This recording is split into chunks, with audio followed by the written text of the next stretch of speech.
perdre quelqu'un de cher et de primordial à notre existence engendre une souffrance écrasante. La séparation est soit lente soit brutale, mais la douleur ne change pas. Alors on essaye d'honorer la mémoire d'un père, d'un fils, d'une sœur ou d'une femme que l'on a chérie. Comme le disait Arsène Housset à propos des personnes décédées que nous aimions, il semble que leur âme colore toujours les chers souvenirs comme le soleil disparu colore encore les nuages à l'horizon. Cette citation illustre l'histoire émouvante de cette mère qui a perdu son fils mais dont la tombe est d'un vers surprenant. L'histoire émouvante de cette mère, Raymond et Rachel Villa Senior ont perdu leur fils, Joseph, âgé d'à peine 36 ans. Il était sergent d'état-major dans l'armée de l'air américaine. Joseph a servi son pays pendant 16 années jusqu'en 2010, où il décède lors d'un accident de voiture alors qu'il se rendait à un match de softball, une de ses passions. Un jour, ses parents se rendent au cimetière Garden Park, au Texas, là où se trouve désormais leur fils.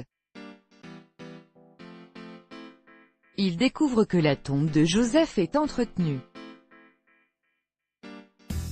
Ce qui est surprenant car les autres tombes semblent être laissées à l'abandon depuis la canicule qui a frappé la région en 2015, alors que la sienne est parsemée d'herbes vertes et fraîches. En effet, un vieil homme âgé de 86 ans, Jack Ressig, entretient quotidiennement la tombe de sa femme Liz car il a à cœur qu'elle repose en paix dans un bel endroit. Un jour où il arrosait la pelouse de la tombe de Liz, il entend une jeune femme pleurer sur une tombe proche de là où il est.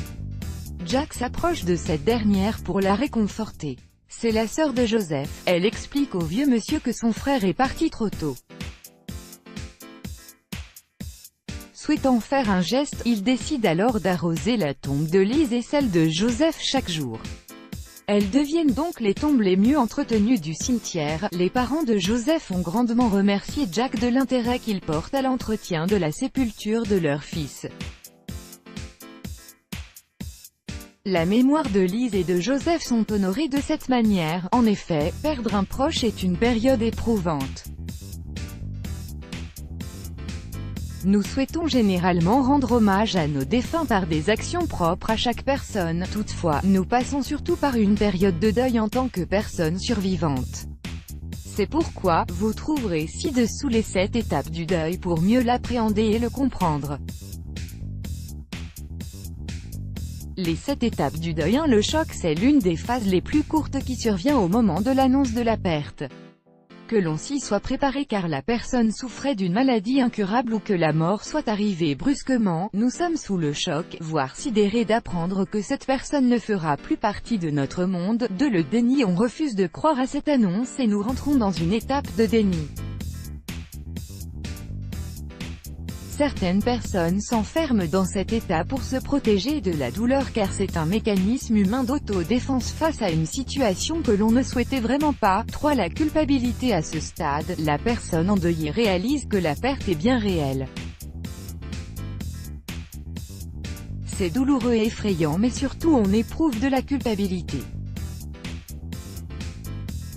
On a l'impression de ne pas avoir été assez bien avec le défunt, de ne pas avoir eu le temps de lui dire combien on l'aimait. On a des remords à tel point qu'on se rend même responsable de sa mort. 4. La colère et le marchandage. Une injustice règne à travers ce décès. On se demande pourquoi lui ou elle, pourquoi un de nos proches est parti trop tôt. On ne gère plus ce sentiment d'énervement intense.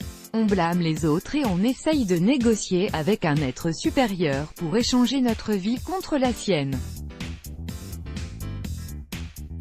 5. La dépression. Cette étape nous amène à accepter le décès sans en être réellement capable. On tombe alors en dépression.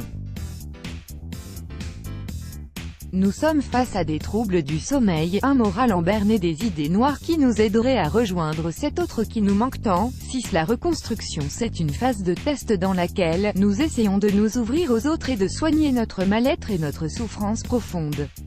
On tente des activités diverses pour nous changer le moral, on s'occupe l'esprit pour sortir de notre peine. C'est l'amorce de la prochaine étape. 7. L'acceptation. C'est le moment où l'on accepte la réalité. On reprend goût à la vie en ayant une lueur d'espoir dans nos projets et notre avenir. Petit à petit, nous reprenons le cours de notre existence. Let's Block ADS